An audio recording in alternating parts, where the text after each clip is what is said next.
नमस्कार, मैं डॉक्टर हेम।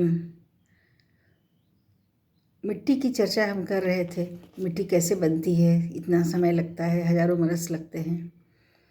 तो मिट्टी का रक्षण ज़रूरी है क्योंकि ये बहुत ही बेशकीमती है, बहुत ही महंगी चीज़ है। प्रकृति ने बड़ी मेहनत से इसे बनाया और सबसे बढ़ के जो चीज़ इसमें खर्च हुई है वो है समय। इसको थोड़ी सी मिट्टी बनाने में हज़ारों बरस लग जाते हैं, सैकड़ों बरस लग जाते हैं उसके थोड़े से सुधार में। तो फिर इस मिट्टी का रक्षण बहुत ज़रूरी है, इस मिट्टी की रक्षा होनी चाहिए। तो मिट्टी की रक्षा कैसे हो और इसमें नुकसान क्या होते, मिट्टी को खतरा किससे है? मिट्टी को खतरा बहुत सारे प्राकृतिक तत्वों से भी है और मनुष्य के क्रियाकलापों से भी है। मनुष्य खुदाई करता है, मिट्टी को इधर से उधर ले जाता है, खोदता है, नई नई इमारतें खड़ी करता है, अपने प्रतिष्ठान खड़े करता है। तो इसमें कई बार ऐसा होता है कि बहुत ही महंगी और बहुत ही दुर्लभ मिट्टी बर्बाद भी हो सकती है, ऐसा हो सकता है। तो इसको भी देखा जाना चाहिए, मिट्टी बर्बाद ना हो, क्योंकि मिट्टी को बना तो आप सकते नहीं हैं, लेकिन बर्बाद करना बहुत ही सरल है, सहज है और अनजाने में हो जाता है। तो मिट्टी कब बर्बाद होती है? प्राकृतिक तत्व कब इसे बर्बाद करते हैं? प्राकृतिक तत्व मिट्टी को तब बर्बाद कर सकते हैं जब यह अपना प्राकृतिक स्वरूप खो दे, यानी कि उसका अपना जो टेक्सचर है उसको खो दे। मिट्टी अपना टेक्सचर कब खो देती है?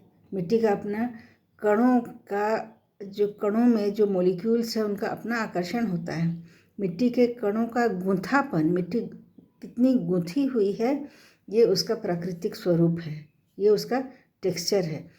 यह निर्भर करता है कि मिट्टी में पानी कितना है, मिट्टी में हवा कितनी है, मिट्टी में ह्यूमस कितना है, मिट्टी में बैक्टीरिया कितने हैं, मिट्टी में मिनरल कंटेंट्स कितने हैं। अगर ये बिल्कुल एकदम संतुलित हालत में हो, मिट्टी को जैसा होना चाहिए जहाँ वैसा ही है, तब मिट्टी का अपना टेक्सचर सुरक्षित रहता है। समझ लीजिए कि मिट्टी अपने सही टेक्सचर में।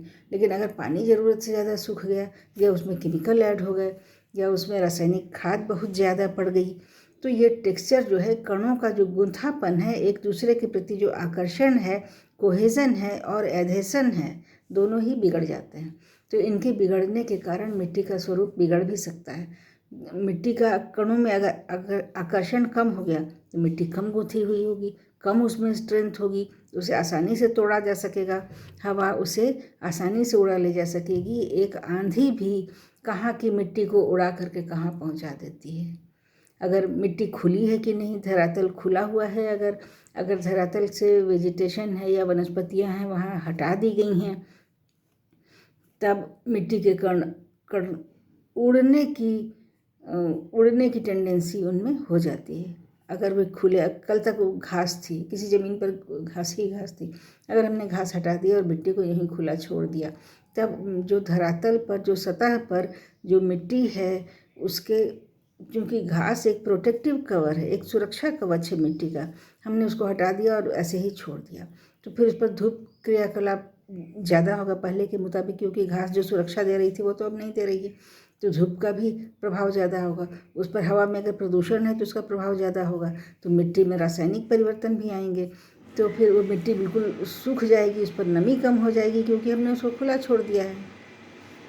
तो इस स्थिति में मिट्टी के कणों का एधेसन या कोहेसन कम हो जाएगा और वैसी स्थिति में मिट्टी अपने प्राकृतिक टेक्सचर को खो करके वो बहुत ढीली और सूखी हो जाएगी और उसको उड़ा ले जाने की जो प्रवृत्ति है वो बढ़ जाएगी।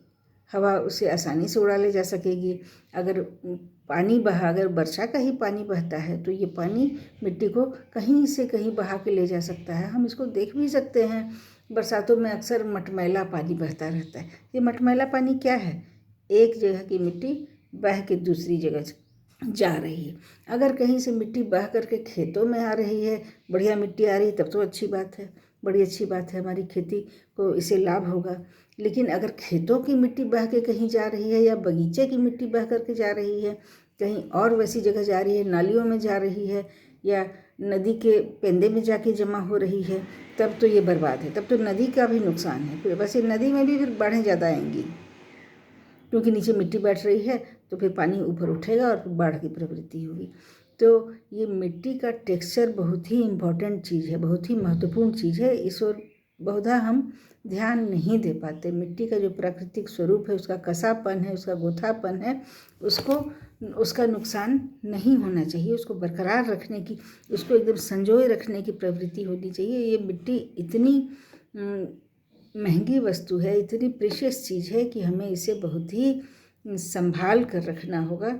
और अन्य कारणों से भी मिट्टी का टेक्सचर खराब हो सकता है। कभी कभी हमने कभी अधिक फसल उगाने के लिए कभी कभार हमने बहुत ज़्यादा रासायनिक खाद अगर डाल दी है, या ज़्यादा इंसेक्टिसाइड, पेस्टिसाइड वगैरह, कीड़े मारने की दवा, फतिंगों के मारने की दवा अगर हमने ज़्यादा अप्लाई की हुई है खेतों में, बगीचों में, तो वैसी स्थिति में मिट्टी में ये चले जाते हैं। मिट्टी में जब ये जाएंगे तो जितने अर्थवर्म हैं, केचुए हैं, कीड़े मकोड़े हैं, बैक्टीरिया हैं, फंगस हैं, तो ये जो मिट्टी के ज़रूरी अवयव भी हैं, ये नहीं समझें कि ये बेकार हैं। बहुत सारे नेमाटोड हैं, हेलमिन्थ्स हैं, तो ये भी ज़रूरी हैं मिट्टी के लिए, जो प्राकृतिक रूप में होते हैं। ये तो बहुत बार मिट्टी को हवादार बनाते हैं और मिट्टी के उपजाऊपन को बढ़ाते हैं।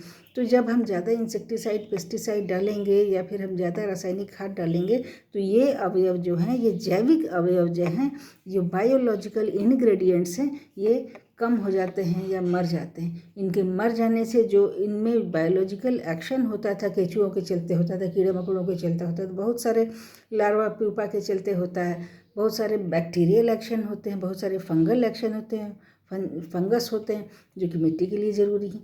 तो अगर ये मर जाएंगे तो ये जो लगातार कार्य कर रहे थे और मिट्टी को बनाने की प्रक्रिया और मिट्टी को धनी करने और सुदृढ़ करने की प्रक्रिया जो लगातार चला रहे थे, ये ख़त्म हो जाएगा। ये ख़त्म हो जाएगा तो मिट्टी के तरोताज़ा होने की प्रक्रिया भी बंद होगी। मिट्टी के जो लगातार सेल्फ करेक्शन का प्रोसेस चलता है, वो बंद होगा। तो इससे मिट्टी का टेक्सचर बिगड़ता है। फिर हम अगले वीडियो में मिलेंगे। तब तक के लिए जय हिंद, जय भारत।